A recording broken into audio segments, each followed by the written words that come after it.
Welcome to the Junto Men's Podcast, where we take a deep dive into all things related to men. We explore how to go from good to great, from high performers, and also aim to provide a shining light if you're experiencing darkness in your life. Grab a pen and paper and enjoy the ride.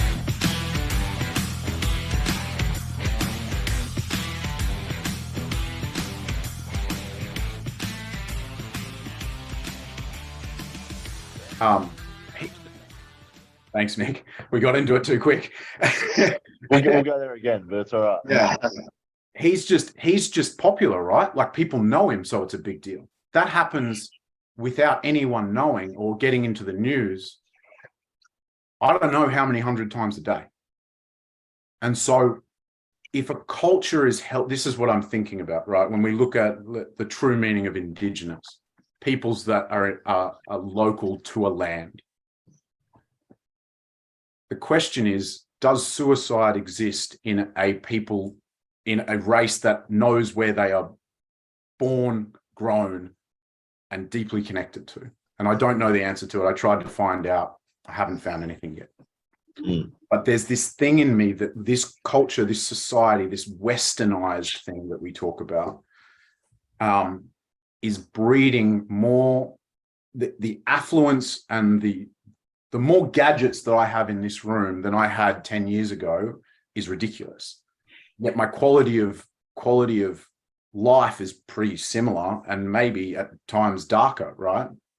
And maybe at times a lot lighter too. Like, I'm not saying, but with this technological advanced thing, right? This is getting into something earlier than I expected, but we might as well go there straight away, right? Technical advanced stuff. Life's meant to get easier. So we all feel, with families and all of that, sometimes life doesn't feel easy. So there's this myth that it's getting easier.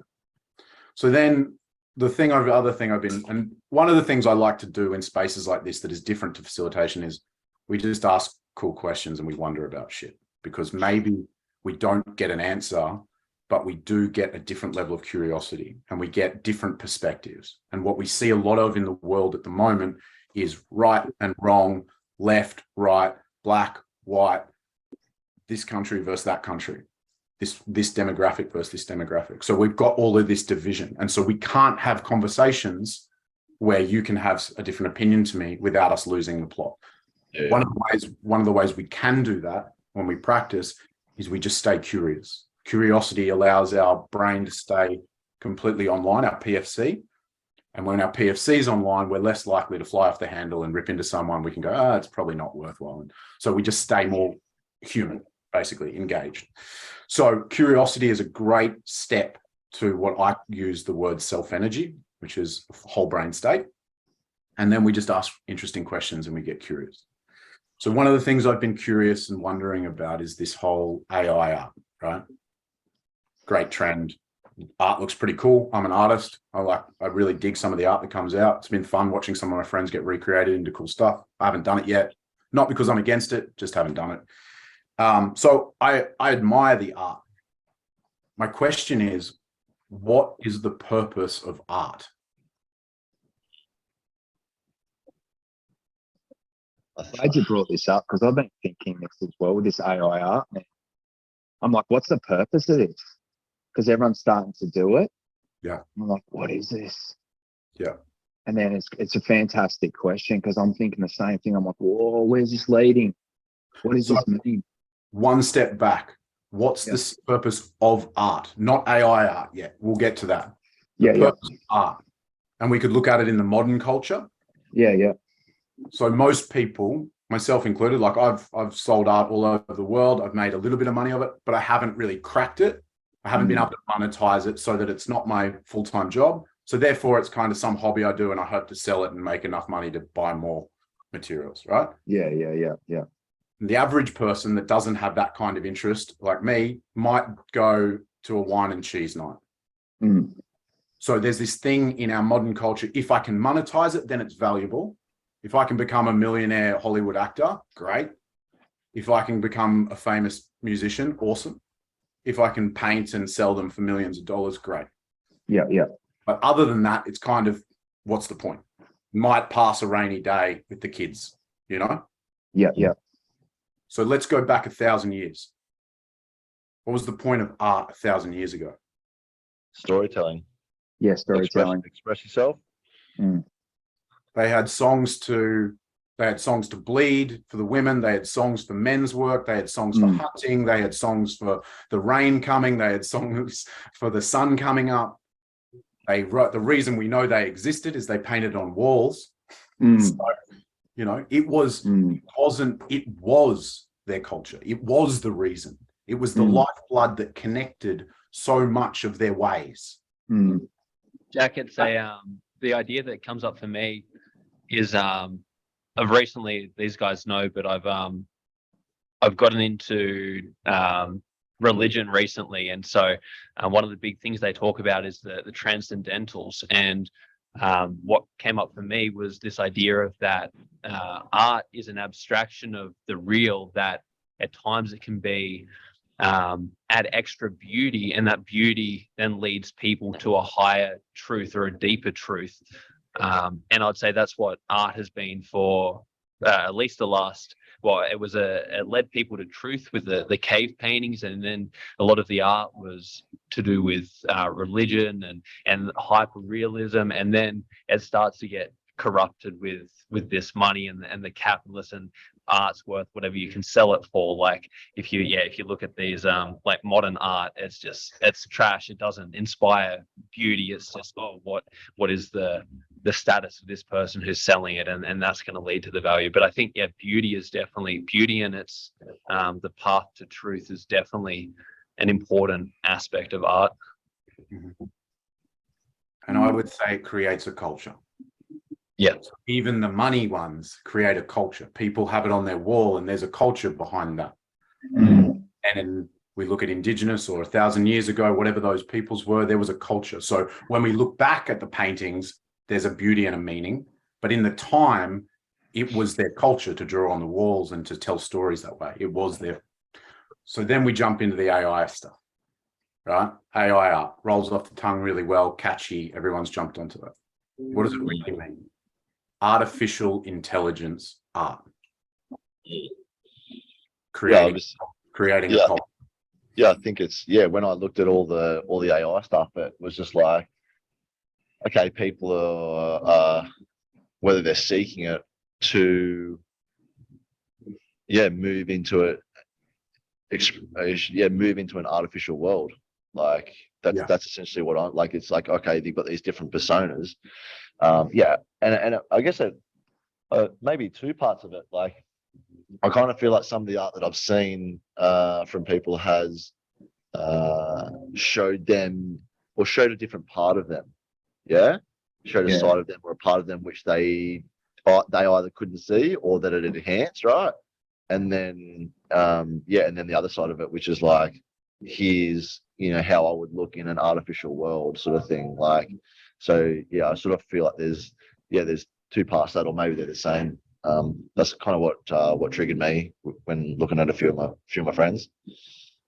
Yeah, it's really interesting. So we got that, and that's just there. That's cool to notice.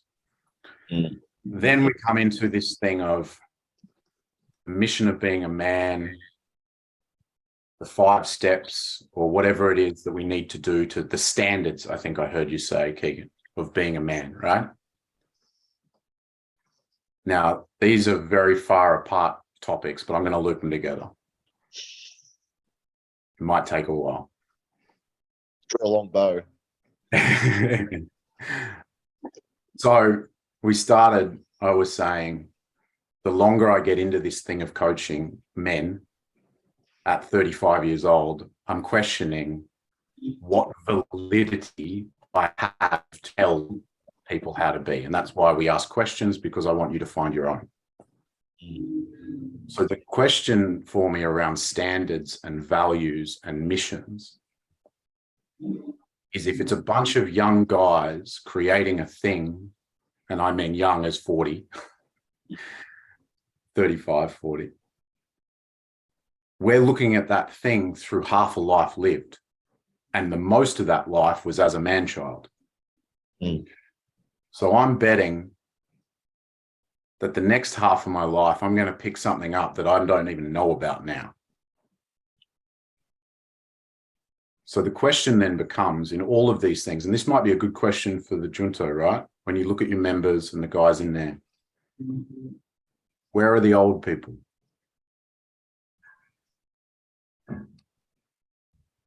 Yeah, I guess we've got a couple of guys in their 50s. But not yeah, most of the guys are probably in their 40s. Like Yeah. Keegan would be Keegan's probably the youngest or one of the youngest. Jace is pretty young.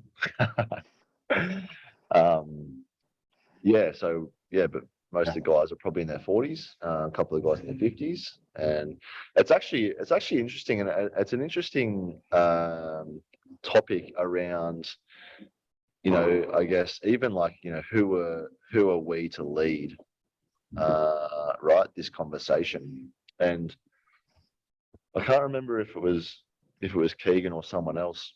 No, it was another guy in the group a couple of weeks ago, sort of said, you know, he's in his 20s and he's like, I want to know where the men that have walked the path before me, like, what are they doing?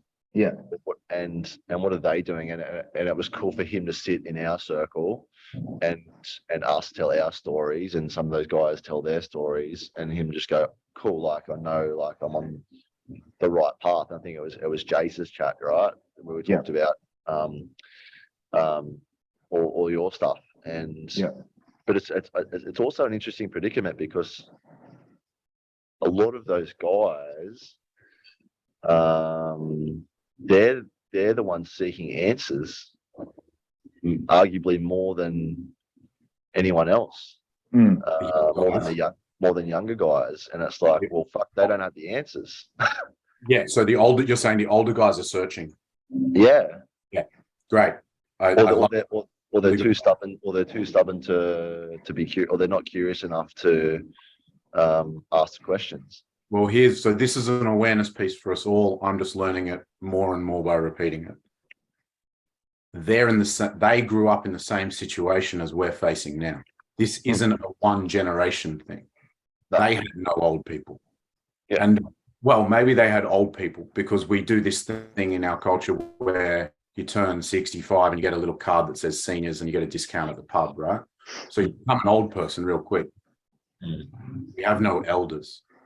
The only elders I hear about is with the word Indigenous in front of it. 100%. There's no one with my skin complexion that talks about having elders.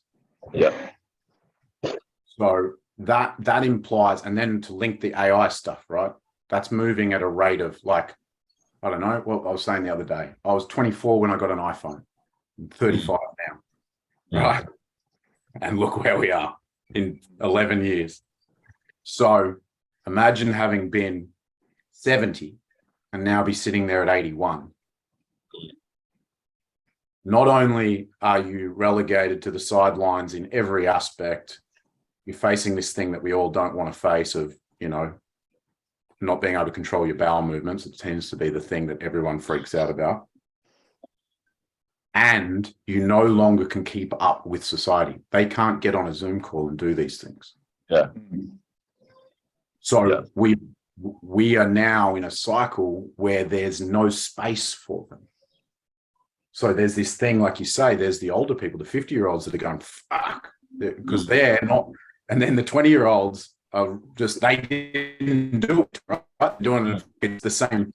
And we're all piecing this together. And that's not to say what we're doing is wrong or bad or not good. I think there's some really great work out there. My piece I'm really sitting with, and this is a question of how do we create space for, I think.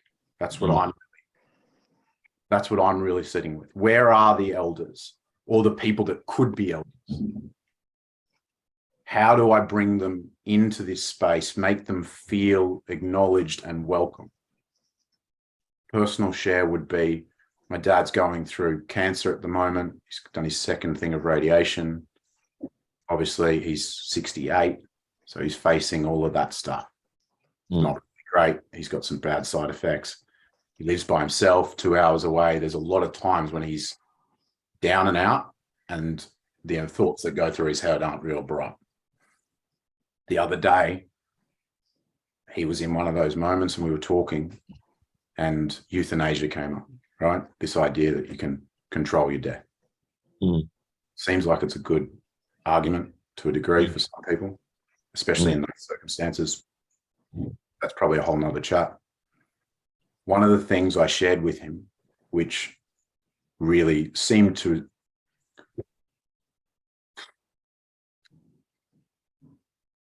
what he's going through right now, I might not ever get a chance to witness or to learn from or to experience until I'm in his boots, which means I'm going to be the equivalent of a baby learning to walk in my final days. Now you can zoom that out to as many people you know or yourself if you want. That's yours to take. But I admit, if I do not get more experience with that thing, I'm going to be an infant at facing my own death. Yeah. And again, we look back 1,000 years. How did we handle death? It was in the room. We were in the room. We knew our old people. They were part of our village. And when they died, we were part of their final moments. Or then we looked after them. So one of the things, this is a bit of a weird way of getting there. One of the things I've given him back is some purpose in this thing that feels wrong, scary, not welcome, uncertain, terrifying, good, all of that stuff. Every single one of those should be shared with me. Bring it. Because the more I get to see it and feel it and understand it means then I can pass that on to mine and the ones, and it's the legacy you can leave, the people you'll never meet. This isn't my work. This is a guy I know, the name of Stephen Jenkinson. Brilliant books on aging and death phobia based. Really interesting guy. But this idea that we, and so the extension of this that I'm wondering about is, and why I brought it up with elders is, we can offer that back to people that don't know yet that they are ready to be elders, that have been relegated to the sidelines and they think they're not worthy and not welcome, and they don't know how to use an iPhone or set up a Google Calendar Meet or anything like that.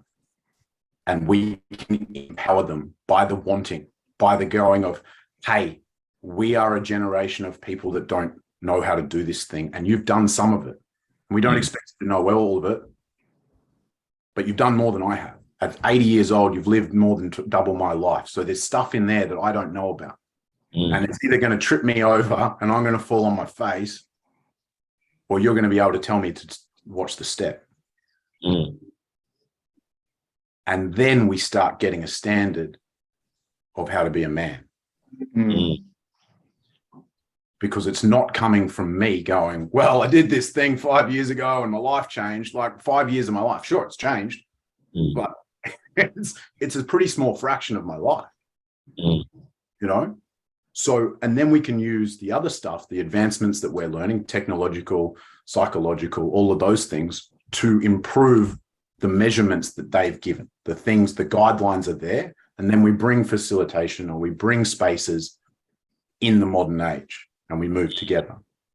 But this piece around eldership and encouraging it into our life is going to create something more meaningful, more meaningful than just all of us trying it on our own. Like, look at every men's group on Instagram at the moment, from, you know, Sacred Sons to some guys on the Gold Coast. They're all super young dudes. They're all doing kind of the same thing, but there's no body of law or education that says this is the way to do it. They're all just pulling cool stuff that they've learned. You throw some breath work in there, throw an ice bath in there, a workout, you got men's work. Yeah. You know, do you have it? Or do you have a bunch of guys that are getting a heap of dopamine and supporting each other, which is awesome. Mm. Don't get me wrong, I love that stuff. But if we're trying to really make a difference, then you have to do something different to what's been done. Mm. Anyway, that's a good monologue there. I'll open it up for you guys. Yeah, I just reflected on a conversation I had even just this morning with my wife and her father, and him saying, I don't want to be a burden. Yeah. And yeah, feeling disconnected from everything, and then just not wanting to burden other people. And that's that stoicism, and that's good in men, but also has led them to this point of, I'll just do it I'll do it my own way, I'll do it myself. And and I think there's two parts to that, is like, how do we encourage them in, but then also all the stuff that comes with that of like, have you been the man that we would look up to, or that someone would look up to? So there's I think no one's perfect, but I think that's a question that probably has to land in there somewhere, is like, all right, you've got something valuable to say as an elder. But how does that play out, and how does that sit with maybe the rest of your behavior for the rest of your life, and stuff like that? That's just a pondering. Yeah, I think there's a point in it. I hear it and I understand it, and I've definitely felt it in especially my relationship with my dad. One of the things, and this is a Stephen Jenkinson thing that he sort of talks about, I can't remember where I heard him say it, but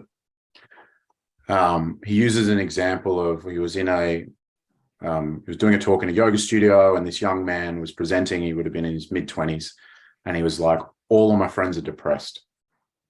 What can we do about it? Mm. And there was older people in the crowd, and he sort of brought this thing of elders, and one of the old men mentioned, well, I'm a great grandparent. I ring my granddaughter every week, or whatever it was. And he didn't mention grandparents. And so there's this thing that we have in society, that we're doing one thing really well and we don't know what the other thing is, so we just defer to that. His example of what elderhood is in that moment is someone getting a chair from the crowd, lifting it up and walking over to that boy or that young man that was saying, all my friends are depressed and I don't know what to do, and sitting down and saying, I don't know why they are, but at least for tonight, I'm willing to sit here while we both try to find out. So I think it's a hard thing to measure someone by the whole of their life, especially once they've lived 80 years. Mm. So for me, it's more about the willingness to take action, or to be able to sit in the fire in that moment. So, and that's in part the calling out that we need to do as younger men, of, hey, you're not a burden. This thing that you think is a burden, well, that's really interesting. Why is that? Why would you think like that? Mm. A lot of the time you unpack it, it comes down to, I don't want to shit myself. It's just an old person thing. I know it is for me. Losing my mind and becoming incontinent, it's just the thing, right, that we all fear. And that seems burdensome. Ironically, as a baby, everyone laughs when they do it. Yeah. So it's just that's a weird thing to think about. It's just the nature cycle, isn't it? Exactly, right. Except we've grown, and because now we have very little space, and we're living longer than we have, and med tech keeps us alive for a long time. Mm. We're reaching these levels of frailty that we have stories and knowings of grandma or great aunt or whatever that went that way. So we have that in us.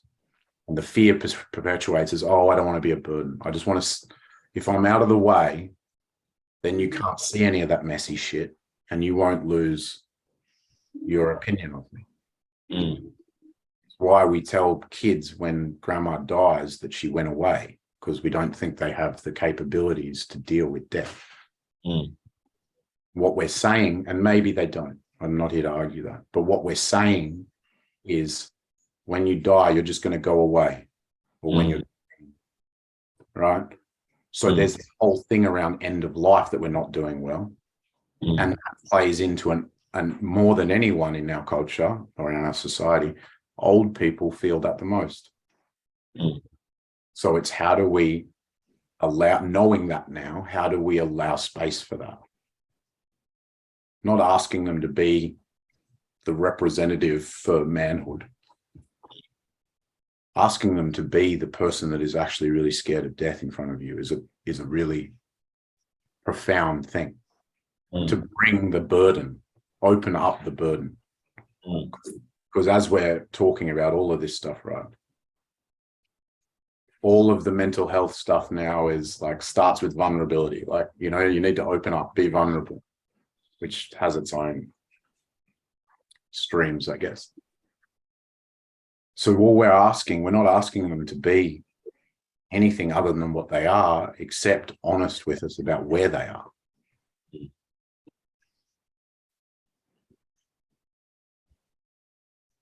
Yeah, Jace, did you have any ideas on the topic? Otherwise, I had some things I might throw in.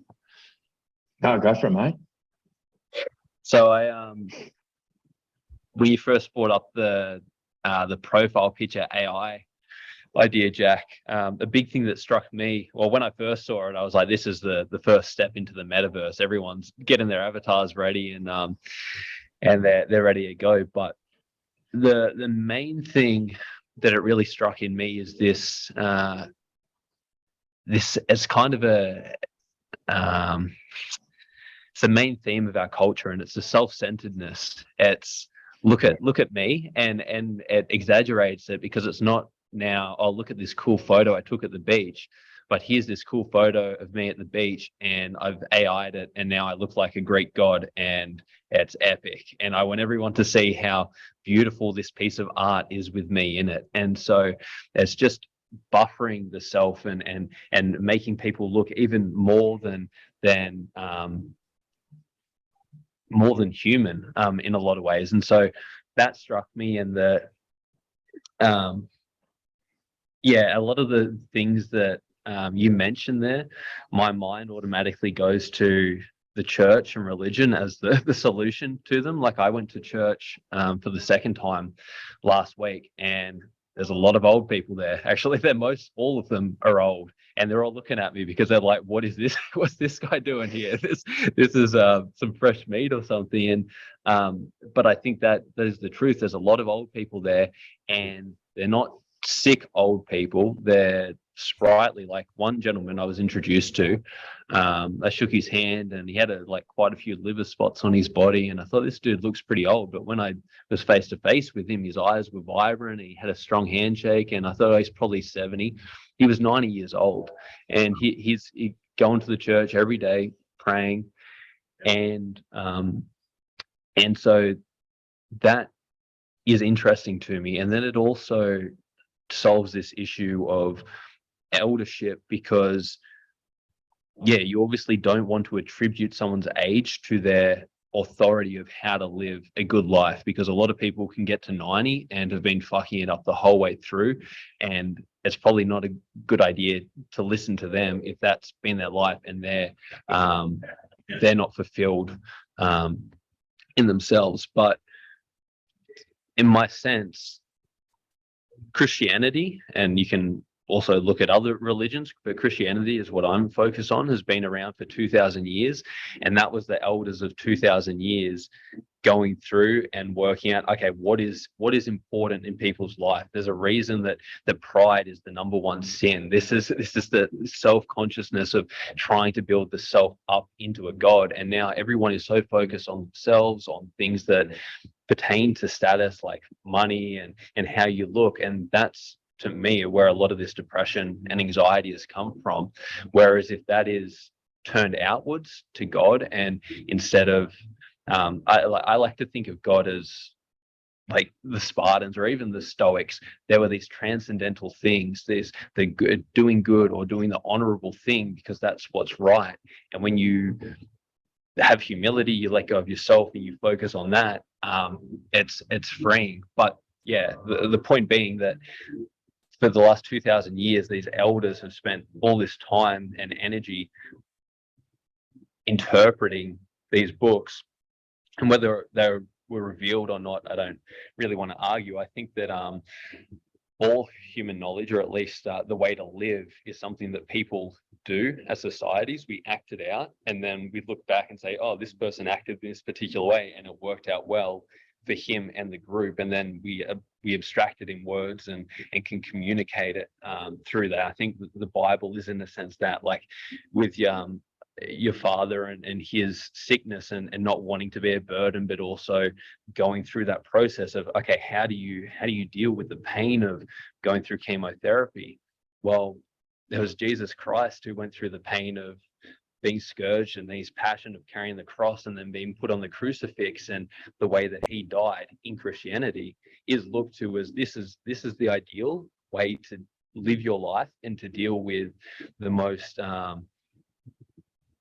shameful public death and the most painful death. I mean, there are more painful deaths, but it was pretty bad.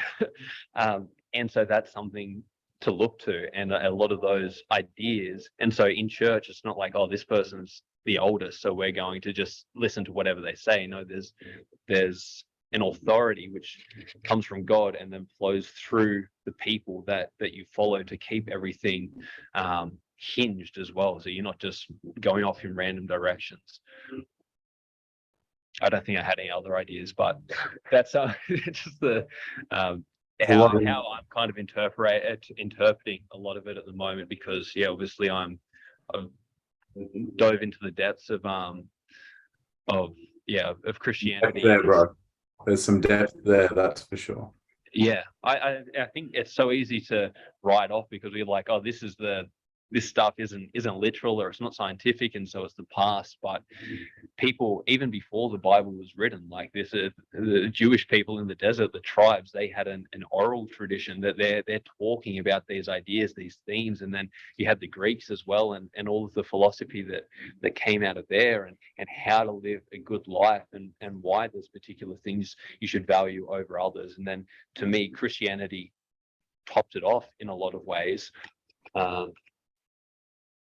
Especially around that idea of suicide, like the Stoics thought that suicide was something that was acceptable, whereas the Christianity, it's a sin to commit suicide.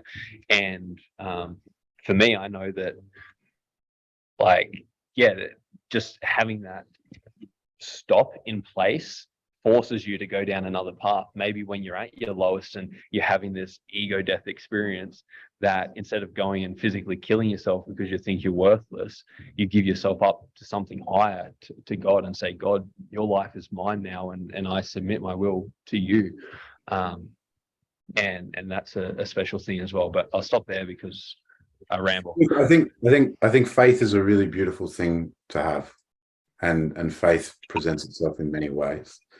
Some interesting things I've been pondering and talking about of, old people, eldership, ancient ways.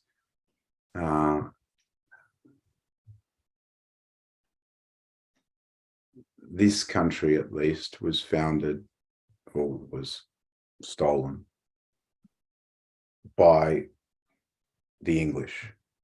And so people with my skin color have descendants to Northern Europe. And interestingly, if we look back to the Romans, when Northern Europe was conquered, or before Northern Europe was conquered and the Romans came through, they would have been fighting indigenous peoples. And so there is a generational trauma from bloodlines that go back to the motherland of a lack of connection to land.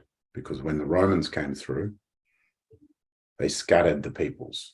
They took them and said, well, you go now, you either die or you come and work for us and we'll save your women and your children and you can have your lands. But it's Rome. And then they took the leaders of those groups, the ones they didn't kill, and they sent them all over the world.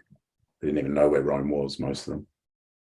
And then they resettled in areas. And so this great disbanding of indigenosities became the new world. Well, the new England. And then 2,000 years later, people come over here, people go to America, maybe not 2,000 years, I'm not very good with numbers. But and that same, the interesting piece for me, and Christianity comes through just after the Romans as well, right? And so these peoples that have had their lands and lost their loved ones and their ways disrupted, this new thing comes through and offers them a way. And when you've been disbanded, a way seems really empowering sometimes. So there's some good in that. There's also some challenges in that the law of the land, and I mean L-O-R-E, gets mistaken for the law of God. And if we look at the way we're treating the planet right now, I would say it's very representative of a culture, and I mean the Western culture, having a lack of connection to the land. And so the piece that I ponder with is, where is my ancestors? Where is the land that my blood and my genes comes from? So that I can pay some homage to that thing and reconnect to it and maybe learn a bit more about myself. So a little bit different way. That's where I'm sort of putting my faith. But I also really think the word God is a really interesting one to ponder in many ways. And the spiritual side can go, you are God, and God is everything, God is the universe. But it's just an interesting word to ponder for your own meaning and your own sense of faith. So, yeah, I value it. Thanks for bringing it, bro. Where are you? So, where are you at with your elders, Jace? My elders. It's really interesting. This is a new concept that's been brought up to me about the elders, and I was thinking of Matt. I know he's not there tonight, but Matt usually comments as something that sticks in my mind, where he goes, I just wish I knew about this, or I wish we had these conversations when I was younger. That's something that sticks in my mind. You know, Matt's humble, and I don't know how old Matt is, but he's in his, or was he early 30s maybe? What's he, mid-50s now? But that's something that really, you know, when we're talking about the elders, that's something that really stuck in my mind. That's what came into my head, Matt saying that. But I recently did at work, we did a cultural awareness where we were talking about Indigenous Australia, and it was really good. It wasn't just one of those like tick and flicks. It was really in depth. I enjoyed it, and there was an explanation of the elders, how the elders aren't like in your head, you've got this old person, but the elders are actually younger people who know that area of country, know the stories, know the traditions, and know how to implement them. I found that really interesting. It's not elder what that look, it just shattered that concept in my mind of like a half-blind Indigenous man sitting there talking. It's actually a younger person, so, well, can be a younger person, I should say. So in that one, I think of it now, it's like, okay, you get that experience and exposure, and you know how to lead, to manage. You become that elder. What does that look like in our current modern society. Yeah. That's what I've been sitting with lately. It's not an age thing. I'm still battling with that. It's more of an experience thing. Yeah. You know, I'm 34 now, coming up for 35, in a leadership management position, and I still feel like I'm a bit of a imposter syndrome. You have still feel like you're an imposter, but you know, there's a lot that you've accumulated over time that you can give. You know. To Keegan's point as well, the 90-year-old person who's just fucked it up the whole way through. You're not listening to them. Are you going to listen to the 90-year-old who fucked it up, or the 35-year-old who's lived it and really done some self work, some introspection, and has a lot to give? You can listen to them. You just don't have to follow what they say. They can be really helpful in don't what they say. You're like, okay, exactly. Yeah. I'll do the opposite of what you be a lesson or an example. Right? Exactly. Yeah, that's a really good way to put it. Yeah, exactly. That was something I thought of as well when you were talking earlier, Jack, is or maybe it was you, Michael, saying it's hard to find leaders, and it could be a problem of who we're actually looking to. Like if your internal orientation is that the most important thing in society is wealth, and then you're looking for rich people to be your leaders, that could have inherent problems totally, instead of the person sitting quietly over to the side with a smile on their face who might be talking some gibberish that you don't even understand, but you discount that person because you think that what's important is the wealth. That's something. Yeah. Yeah, that's true. Yeah. Well, I've got some ideas, which thank you for bringing it up. It's triggered a couple of things for me, which is really good. That I think we can move on, and by the time this comes out, it'll hopefully have happened. So it'll be a test. Yeah. Yeah. It was obviously we were going to talk tonight around where do we come from and manhood, and obviously this kind of fits into the mold of that. I'm not sure if that was your intention. What is there any other areas of this where did we come from topic, or anything, other areas which you wanted to riff on tonight and explore? I think an interesting thing, to what Jace was saying about elderhood not needing to be old, grey-haired, long beard, wise person. The other side of that is initiated men, right? And when we look back in cultures, they were about 12 years old. Yeah.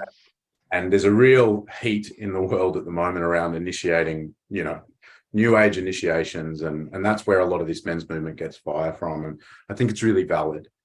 The thing to link this together, and why I'm really harping on about eldership, is when you look at those ceremonies, the boy was taken out into the bush by the uncles. There was a level of eldership that was carrying them the whole way. So it's really important to tie the two ends to get anything in between. It's not just one or the other that works. And so one of the things I witness again with this new age movement of middle-aged men is there's lots of fire. The world is so much like, take action, find your purpose, do the thing, which is great for middle-aged men. It's awesome. And it's really good for 18-year-olds. That's why we're doing crazy stuff around the world all the time. And so the balance is, though, there's some wisdom in the people that have gone through that space. So it's not just we need old people sitting in the room.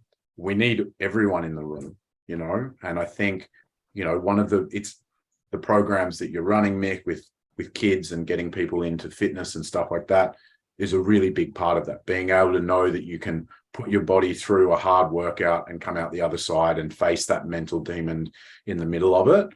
Really beneficial stuff, right?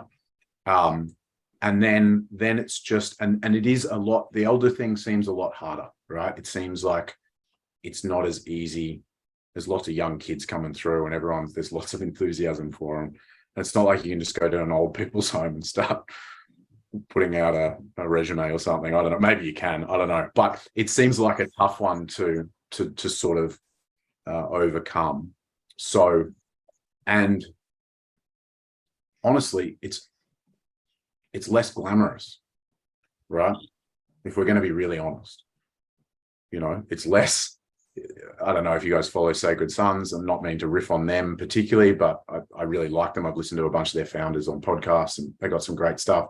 But all of their Instagram content is like in this pit, beating on each other or like holding each other and rah-rahing, and which is cool. That's what I do men's work for sometimes too.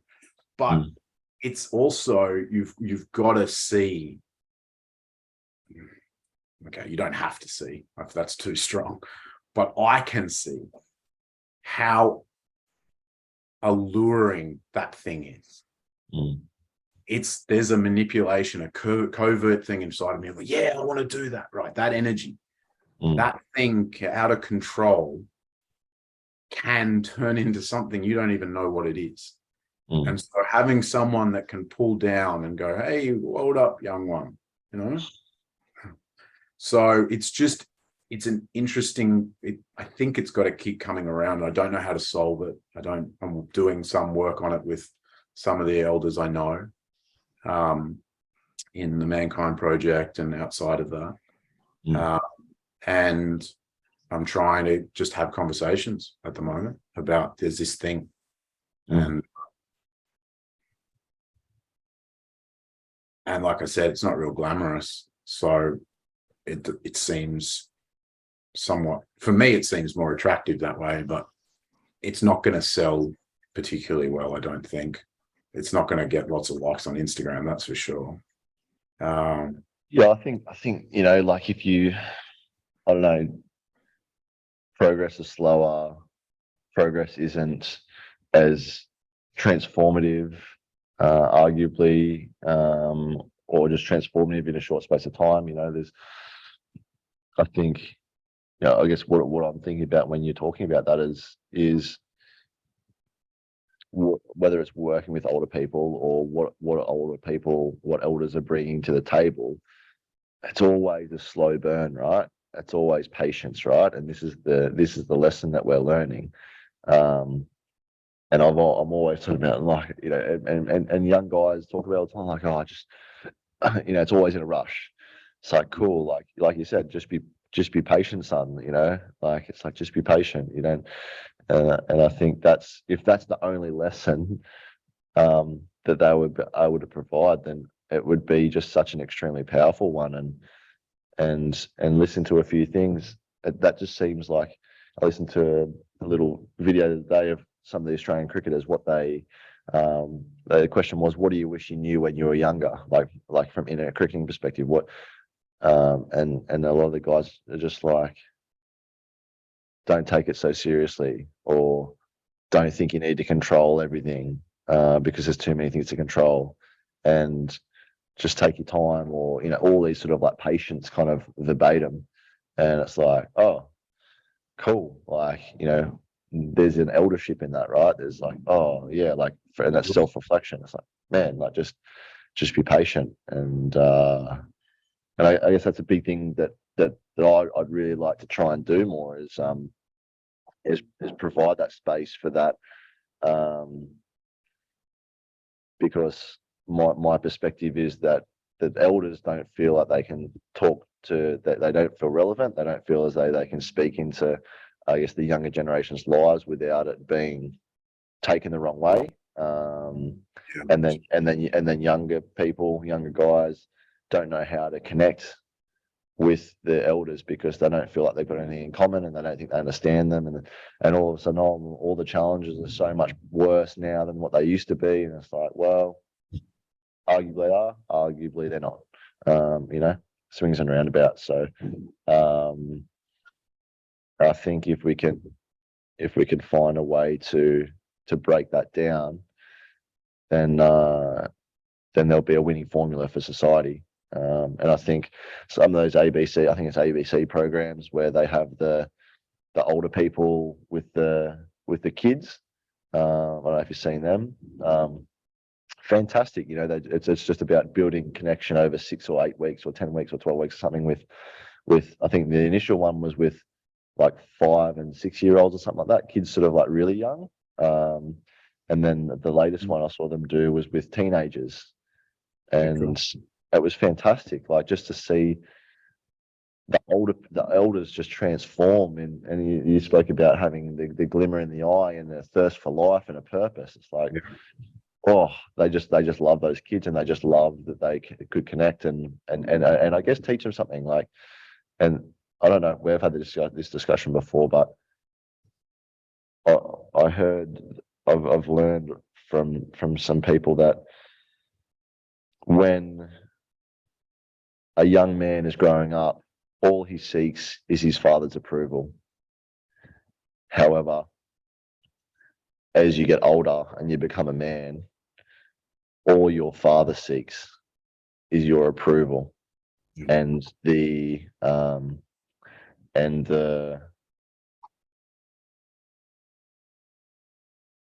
what's the word? The acknowledgement that he's done a good job. Reassurance, yeah. The reassurance, and on his deathbed, all he wants to know is that, he did his best and he did a good job and he gave what he could. The really healing thing for a father and a son to go through is that journey to reclaim. It's almost a reclaiming of your manhood in some ways, of no longer being the boy that needs to be fathered, just being the man that has a dad, has a father. And it's really powerful. I've had to do that piece. It's been it's worthy. It's hard sometimes depending on the relationship. But the other piece of it is sometimes a father will come asking for it. Most of the time he'll sit and wait. And there's a really interesting power shift there that we can acknowledge, that when we're a boy, we look to this man as the almighty. And then as we get older, they look to us as something. The power dynamic changes. We're no longer relying on them. And there's a level of them that's relying on us to know that they've done it. So it's a really empowering relationship dynamic thing. It's really beautiful. And some obviously some people don't have that opportunity, or and all that sort of stuff as well, which I guess trying to have that father figure is absolutely important. And just because reflecting on, I'm becoming more intentional with trying to ensure that my dad is relevant in my life and feels relevant. Like I messaged him the other day and I said, I need some of the Mark eye for detail and make sure I don't stuff this up, sort of thing. Like, I need you. So I'm probably becoming more intentional about that, because I want him to feel that, he is relevant and he has a purpose in his life as it continues on, and he doesn't need to just sit there and watch golf all day. And an invitation to elderhood, right? 100%. Piece around the connection, possibility to ponder, story. Back to the art thing. We've done it since we climbed out of trees. We tell stories. And what you said about the world always, but younger men being fast-paced and not having the patience and the time, that's the piece where we miss. Oh, hurry up, get to the good bit. Let the old man talk, because in the talking you might get something that is the good bit before you get to the good bit, right? So it's a two-way thing. They've got to feel safe and welcome to talk and share stories. You've got to, and back to the other piece, whole brain, right? Get curious. One of the best things I've started doing with my dad, with what he's going through, is asking questions about his childhood. about my Mm. grandfather, about, you know, I've grown up my whole life not realizing that I'm of Canadian descent because my great grandfather was in the Canadian Navy and he knocked my great grandmother up. And I'm like, what the? And it's the only country I've ever lived abroad in. I'm like, Mm. mystery, right? Magic. So, Mm. and that stuff's come from, hey, what about him? What about that guy? You know, just get curious with these people. There's all in there. Mm. And it is this fast-paced world that we're trying to move too quick and make the money and have the extra house or have the house, my case, have the fucking car, whatever it is, the things. And look, I'm guilty of it too. My mum rang before to share a beautiful story about a woman I went to school with who passed away during the year from leukemia, and she bought some artwork to put on her wall for her kids to remind them of her. Jesus, that was self-absorbed. And the mother of the daughter saw my mum in the street the other day and so mum rang me up to tell me this beautiful message. And I'm like, yeah, okay. And I caught myself. I'm like, take a breath, listen to the story, give it the time. You know, mum's making an effort to call me out of her, you know, like, but we just get caught in that thing, and it's not right or wrong. We all do it. It's just an awareness. And often what I'm noticing as my parents get older is they do waffle on a little bit and they talk a bit longer and they're not so, and when I'm in the right frame, that can be really good for me, because if I'm running around, I'm dosed up on coffee and I've got to do the next thing, I hurt myself, I miss things, I forget things. So some of those moments to just practice coming back down and slowing down and smelling the roses is really helpful, right? So, I almost think we've not beat it out of them, but we've sort of beat it out of them because we're dismissive when they lose track of where they're at, or the story goes nowhere, or like we're like, oh, dad's or mum's just telling that story that they always tell, and I've heard it 1,000 times. Get to it, sort of thing. And parents are particularly hard too. Like when we look at the psychology of it, like the attachment stuff, even it's parents are the ones that are gonna, if you haven't got much of a fuse for older people, parents are going to be the ones that light it for sure. At least they are in my life. Like I can handle other people much better than my mum and my dad sometimes. So, and it is unfortunate, but it's worth reflecting on. And that's a great point, because I often just go, what are you talking about? Go on, hurry up. Like I don't understand what you're saying. And maybe it's my, well, not even maybe, often it's my inability to stay with it long enough, you know? So. It was interesting to me, Jack, just to jump back a little bit in the conversation, but this idea of and our culture's really pointing this way of there being a good bit. Like what is all of these men's groups? What is it that they're aiming at? And my sense is that it's a vision of them being the perfect man or a king in their life. They've got the money, the family, as this point where everything is just right. It's perfect. And it's no wonder that we don't value our elders, because they're over the hump. What are they living for? And so to bring it back to religion, it's like I just want to comment, that's a really profound catch. Really profound catch. Because if you have a belief in God and that you're going to meet God in the afterlife, the most beautiful point of your life is your death. And it's kind of, it's bizarre to think of it in that way, but it also, at least for me, like I've been gifted with patience through this change that I've had, because I recognize that all of these challenges that I'm facing is just another moment to move closer to God. And then when I die, well, then I will be fully connected, or as fully as I can be, as a human soul. And I think that it shifts the narrative. And now how you share that with people, like I've been sitting here thinking, how do I get people into junto and like with these religious beliefs? I'm like, I don't know how my philosophy for life could be implanted through something secular like this place, whereas ideally I could just bring people straight into the church and there's already that system, but then that has its own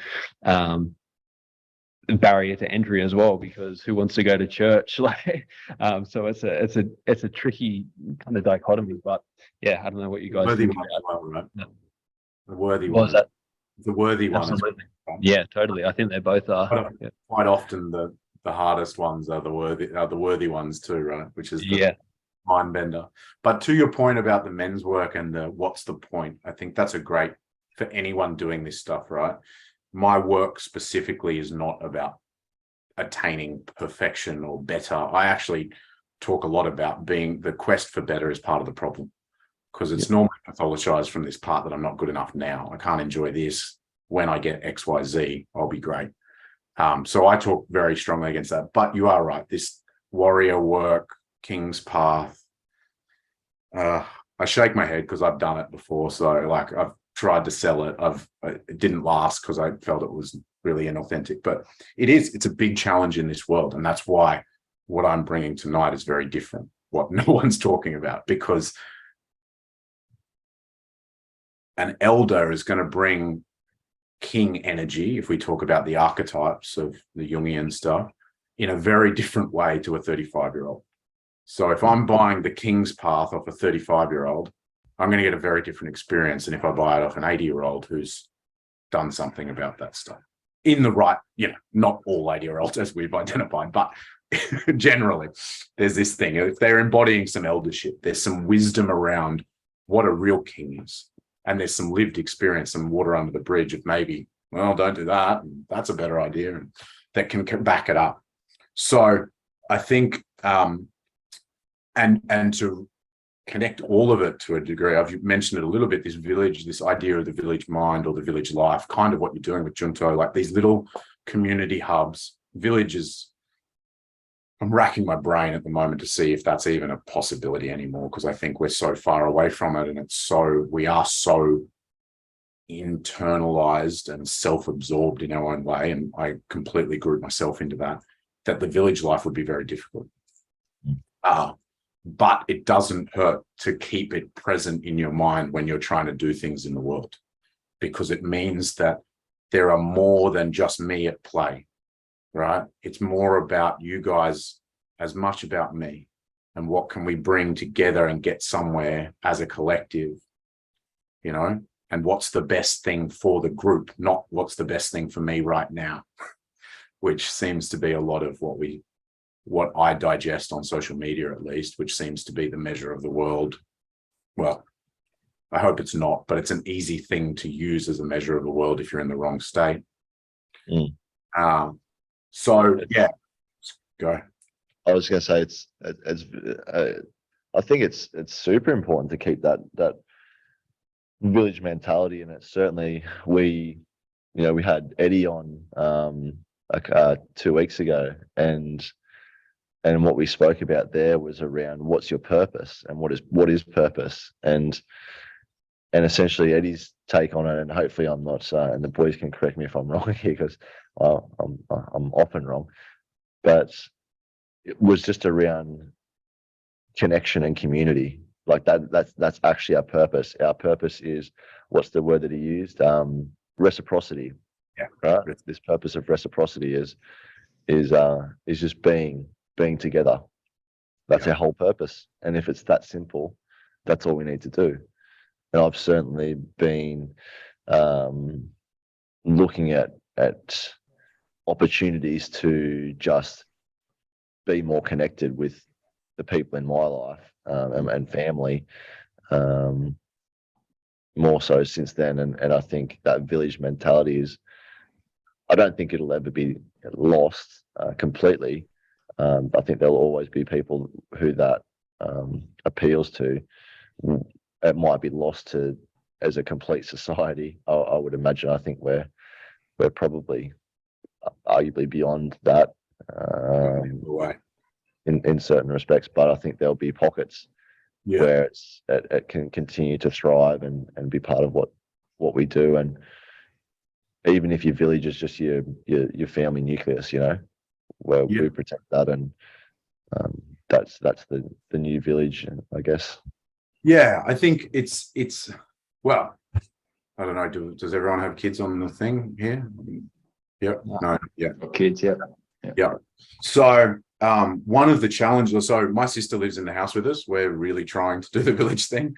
And I was just like, move in, don't pay rent. Like, we just want an auntie. We want you here. We want you in my daughter's life. And it's fucking hard still. Like, it's like, it doesn't make it that much easier. It actually makes it probably a little bit harder sometimes.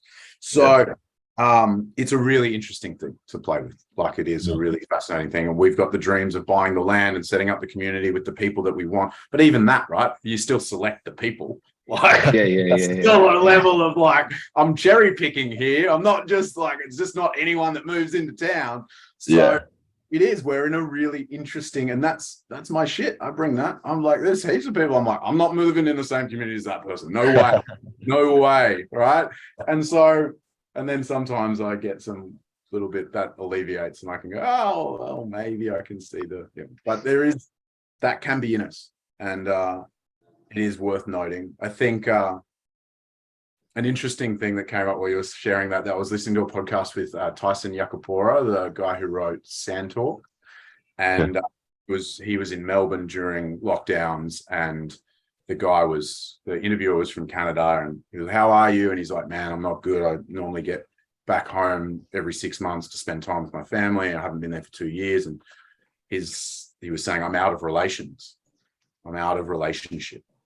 And he goes, human beings on their own are pretty boring, useless, like crap things. Like, they're not that interesting. They're not important. They're not good.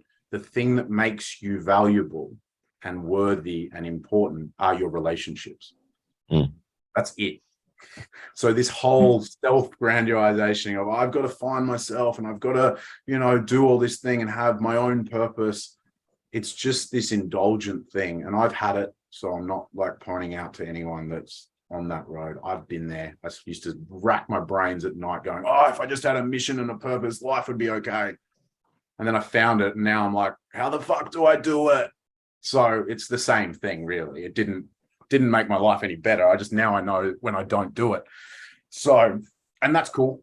But it's this thing that we've been sold through whatever means we have, that if we find this one thing, then it will all just align and be perfect. Back to the men's group, right?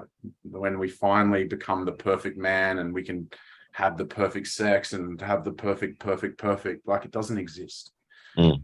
Thing that we're just trying to outrun our own self, because essentially, this is a big piece, we're lost. We don't, it's back to that piece of lacking culture and connection to land. And the church has done this for some people really well, is given them something to anchor to, some sort of purpose outside of themselves. So I'm not saying that it has to be one way or the other, but what I've found in the moments that are darkest, most frustrating, overwhelming, was inside me, there was this space that had no understanding of who I was. And I don't mean that from a point of I need to find myself. I mean that from a point of, where did I come from? Who are my people? Where is the land that I don't have any of that connection? And so I feel like a trespasser to a degree, and I think now we exaggerate that through this left wokeism and all of the racism stuff, which has been horrific. And now it blows into this big thing of, I can't even feel safe to say that I feel like that because I'm a white male, right? Which is like, the most disenfranchised thing. So, because I'm middle class and, I shouldn't have a negative opinion about that, because I have been really, people of my demographic have been really lucky, and I include myself into that. But that doesn't mean we don't get an opinion on this and we don't get a voice on it. And because we're sitting in that place of, I don't know how to talk about this thing, even I can feel it in me now, like that, bringing that up was like, oh, this is getting recorded and like, holy shit. But I'm just talking, I'm saying something that most people nod along with and understand. And I got Indigenous brothers that go, yeah, man, I feel that shit all the time. You guys are anxious as shit, right? You guys don't know how to talk about this stuff. You don't know how to, because we're still stuck in this thing of them and us and you know. So, and part of that is this lostness of who we are, not going and sitting in a cave and finding myself who we are, like who we are in relationship in the village. Yeah, I think, and I certainly when I speak to most guys, and you can probably confirm or deny this, Jack, because you do a lot of the work, is when the men that you work with are connected to, are in relationship with either their partner or a community, everything is better. And it's a huge, like, I know a lot of the guys that I include myself with this, like, and I've spoken pretty openly about it before. It's like building this place, building the Junto, was the most egotistic way and expansive way just to try and find my tribe, just to try and find my people, my relations, and feel connected to something. I don't recommend it. I laugh because I know it so well. I'm like, yep, been there doing that. Like, yeah, and I guess I just felt, you know what, if that's how I'm feeling, and I feel like I'm doing okay. Yeah, I know that there's significant amounts of other blokes out there who are feeling the same, even if they're not willing to admit it. yeah, and it's really interesting to me. I heard earlier, and you say, you know, it's been hard to land this year, and I think, if anything, that I can offer, I'm glad that there's other options and it's going to move in directions, but the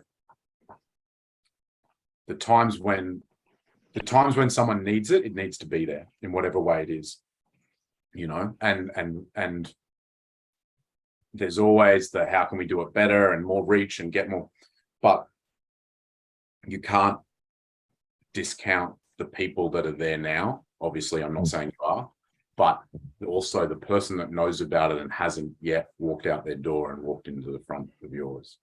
And so it's a testament to the organization and to what you've done that we're having these chats. I'm not worried at all that there's 3 people on here. Like, this is amazing, you know, and it's getting recorded for the benefit. But it's also like the fact that there are people willing to have conversations like this and take 2 hours out of their Thursday afternoon means that it's worthy enough for me to sit here. It's worthy enough to have that thing going. And I think that's a really important thing to connect to a lot. Yeah, it's definitely something I've reflected on a lot. It's like, yeah, when we first started, it's like, if we save one life, it's worth it. You know, if we, you know, Jace has come here, Keegan's come here, a bunch of other guys have come here, random people from random places have seen it and connected with something, and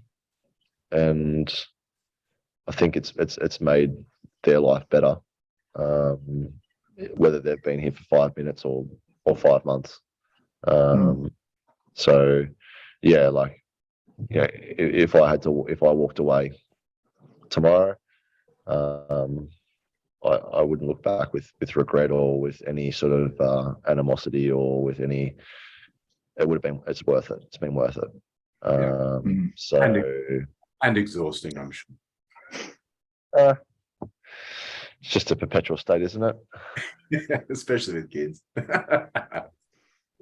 Yeah, it's just fatherhood. I don't think anything compares to.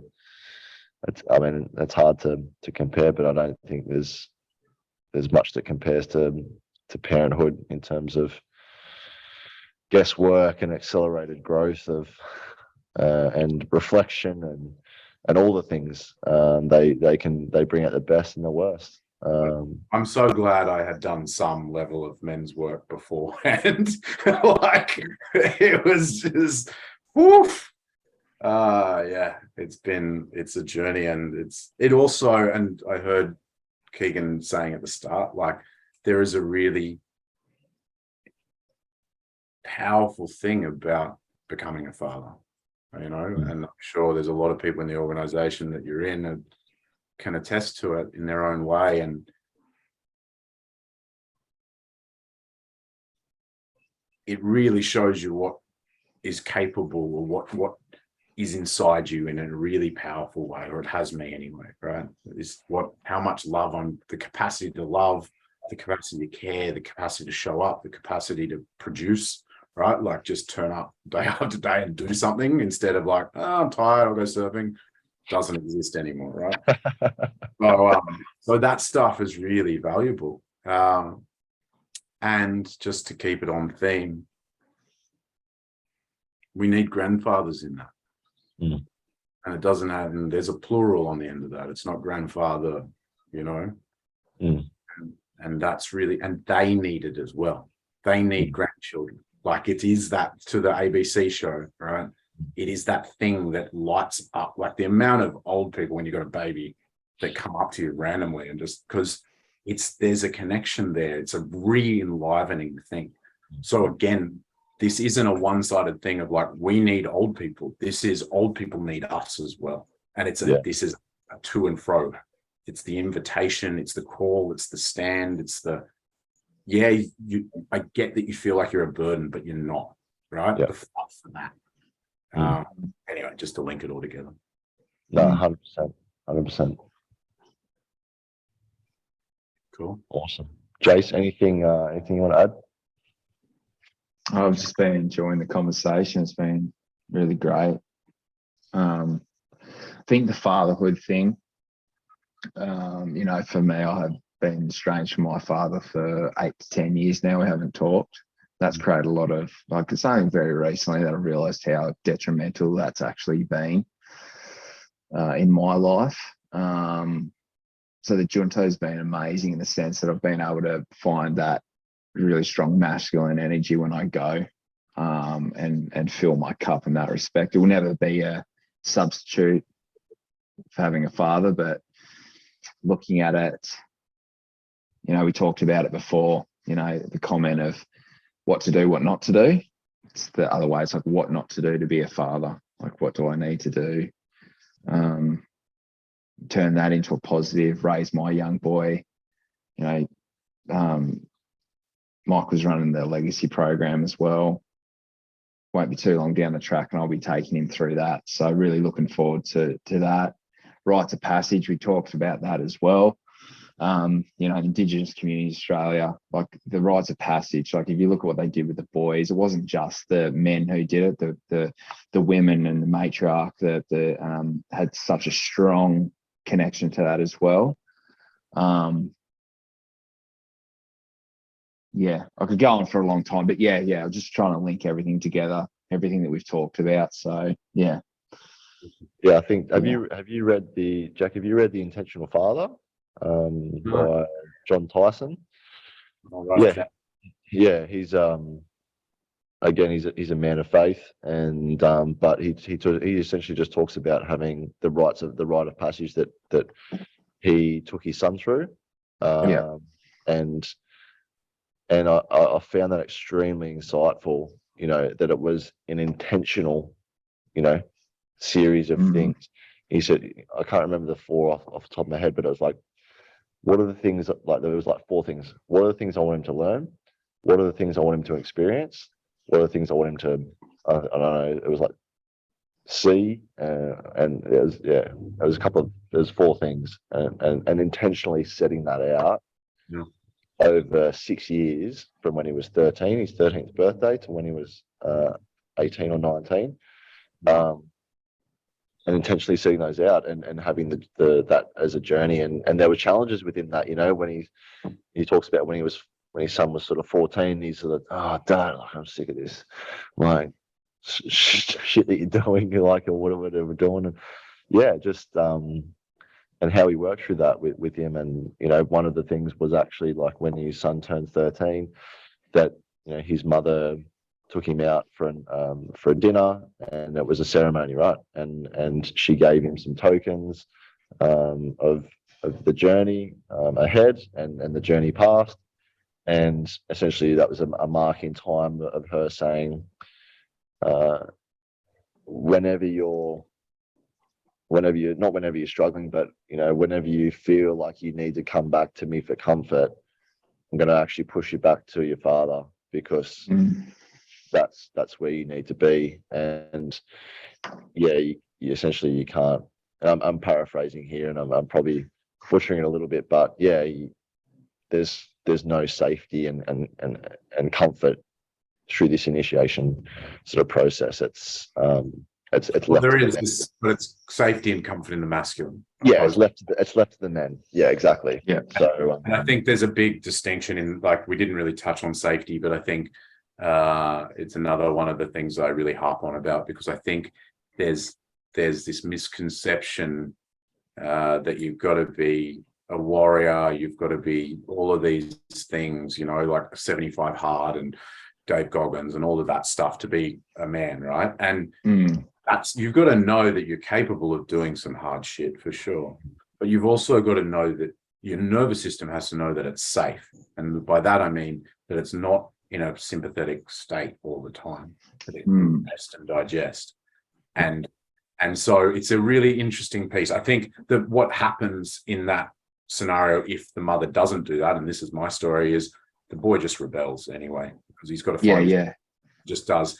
This is exactly my story. He goes out and finds the most dangerous, stupid, dumb, drink, driving, alcohol, drugs, things to do, so that he can push the limits to find unsafety and then bring it back. And that is the challenge that we find, and that's the lack of proper initiation, which is the other side of the spectrum of the lack of proper eldership that we need to cover all bases. Because our initiation in this culture, at least, is turn 18 and drink a yardie. So we can do a lot better.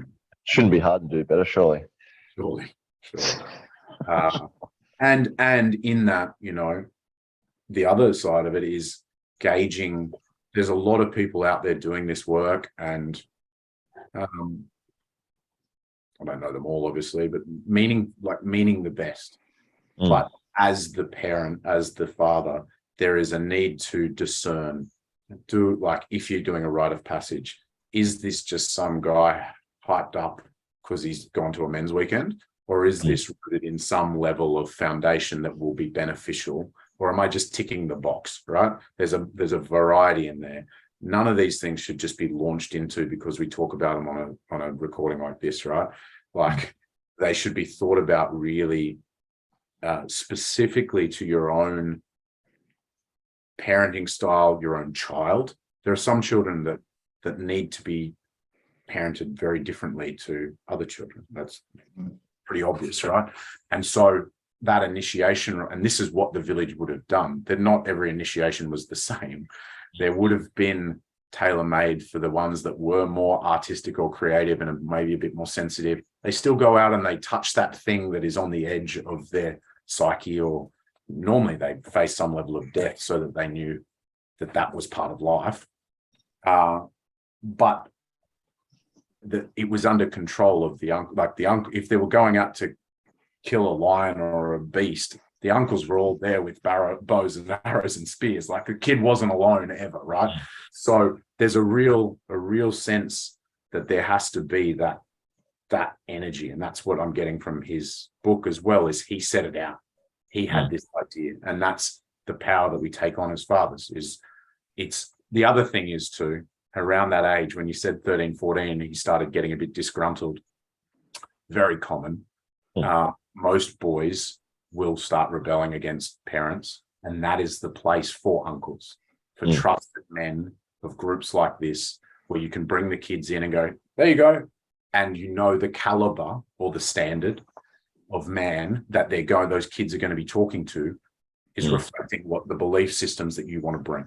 So they then know that when they're getting bullied at school, or there's a girl that they want to talk to, they can go and talk to Uncle Mick, and it's not going to get back to dad. It's not a fucking telltale thing. There's someone that I can trust that is not my parents. It's not too close to home, but I'm safe, right? So, yeah, it's a really important part of it too. 100%.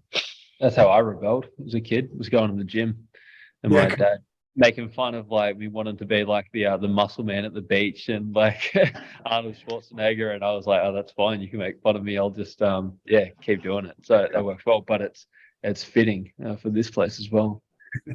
Place of rebellion. Yeah. Yeah, absolutely. Plenty of good things. Awesome, bro. Awesome. Anything else you want to wrap up with? I think I'm pretty good. I guess the question to finish it all could be, is your life your own? We can ponder that one as long as you want. It sits on my wall. I haven't got an answer. Another Been thing, the best, fucking with me for a long time, that question. Yeah. the best questions outlast most of the answers. Yeah. So Yeah. the nice way to look at it, it doesn't need an answer, but it can be asked a lot of times. There goes my good sleep tonight.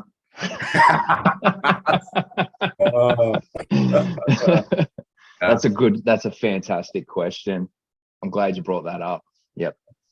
Yeah. Thank you. What does that bring up for you, Jace? You've obviously Try and get Get something out now. Think quietly about it.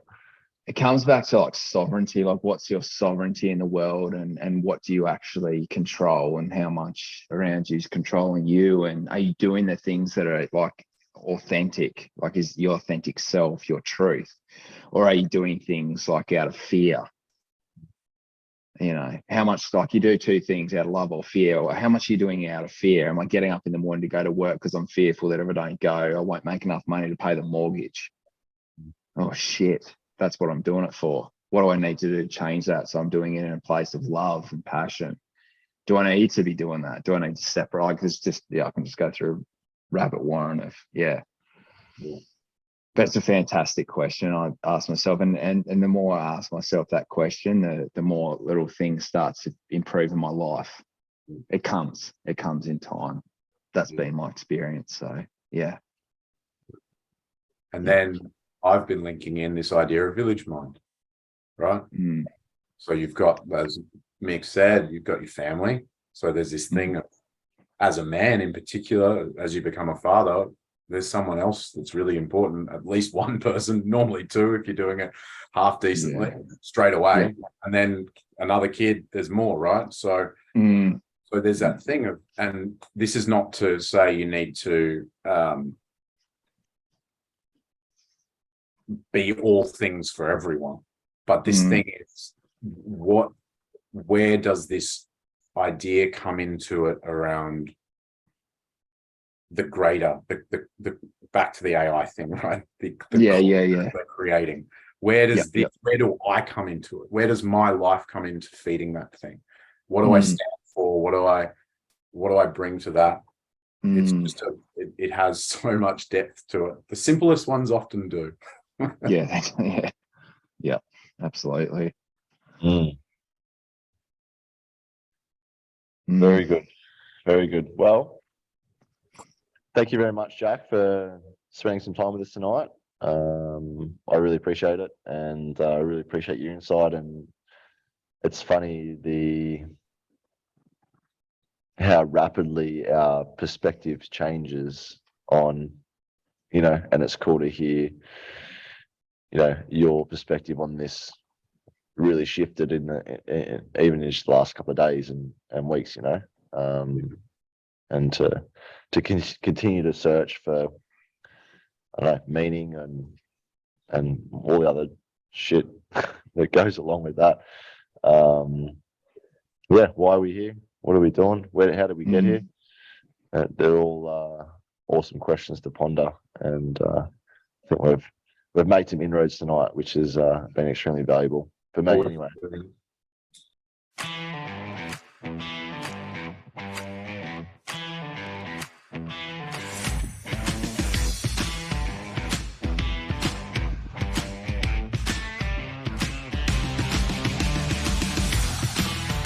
Thanks for listening to the Junto Men's Podcast.